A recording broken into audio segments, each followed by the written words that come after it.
नमस्कार, मैं प्रांशी राठौर और आप देख रहे हैं नेक्स्ट 9 न्यूज। महाराष्ट्र के सियासी संकट से आप सभी बखूबी वाकिफ हैं। महाराष्ट्र में जहां एक तरफ शिवसेना दो गुटों में बंट गई, वहीं अब एनसीपी भी दो गुटों में बंट चुकी है। आपको जानकारी दे दें कि एनसीपी के दो गुटों में बंट जाने के बाद अब पहली बार एनसीपी प्रमुख यानी कि अपने चाचा शरद पवार से मुलाकात की है वरिष्ठ नेता अजीत पवार ने। जी हां, आपको बता दें कि 2 जुलाई के दिन अजीत पवार बगावत कर बैठे और वह शिंदे सरकार में शामिल हो गए। बतौर उप मुख्यमंत्री उन्होंने शपथ ग्रहण की, लेकिन इस बगावत के बाद अजीत पवार अचानक मुलाकात करने पहुंच गए शरद पवार से। आखिरकार क्यों, किस वजह से? दरअसल आपको बता दें कि सुख और दुख की घड़ी में अपने चाचा शरद पवार के साथ वह खड़े हुए हैं।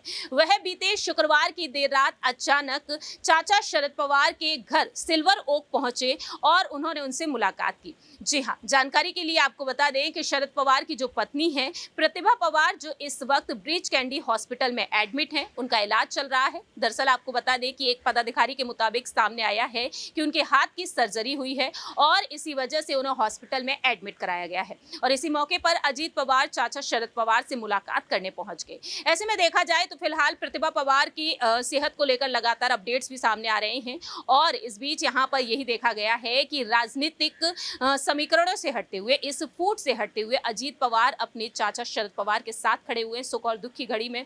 और ऐसे में यहाँ पर देखा जाए तो अजीत पवार के साथ जो विधायक गए हैं शिंदे सरकार में, वह भी यहाँ पर प्रतिभा पवार की हालत पर अपनी बात रखते हुए नजर आ रहे, दर्द छलकाते हुए देखे जा रहे हैं। तो फिलहाल देखा जाए यहाँ पर अजीत पवार ने जो मुलाकात की है उसको लेकर सियासी सरगर्मियां तेज होती हुई नजर आई हैं। मालूम हो कि इससे पहले भी जब अजीत पवार के बगावती सुर देखने को मिले थे तो उनकी चाची प्रतिभा पवार ने उन्हें समझाने की तमाम कोशिशें की थी। 2019 में प्रतिभा पवार ने कथित तौर पर उन्हें एनसीपी में वापस लाने की महत्वपूर्ण भूमिका निभाई थी, जब अजीत पवार और देवेंद्र फडणवीस ने विधानसभा चुनाव के बाद अल्पकालिक सरकार बनाई थी।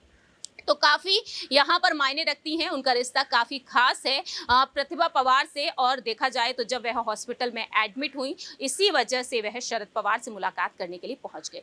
देखना यहाँ पर यह दिलचस्प होगा कि राजनीतिक समीकरणों को ध्यान में रखते हुए अजीत पवार आने वाले वक्त में क्या कुछ अहम फैसला लेते हैं, क्योंकि पारिवारिक तौर पर देखा जाए तो रिश्तों को वह बनाए रखना चाहते हैं और दूसरी ही तरफ देखा जाए तो वह मुख्यमंत्री बनने का दावा करते हुए देखे जा रहे हैं। यहाँ तक कि अजीत पवार ने शरद पवार से ये तक कह डाला कि एनसीपी उनकी है और वह चाहते हैं कि अब उन्हें ये जिम्मेदारियां छोड़ देनी चाहिए। उम्र के बढ़ते हुए पड़ाव पर हैं शरद पवार। ऐसे में देखना यही दिलचस्प होगा कि आखिरकार अजीत पवार किस तरीके से यहां पर अब कुछ अहम फैसले लेते हुए नजर आते हैं। इस खास रिपोर्ट में इतना ही। बाकी की तमाम अपडेट्स के लिए देखते रहिए नेक्स्ट 9 न्यूज।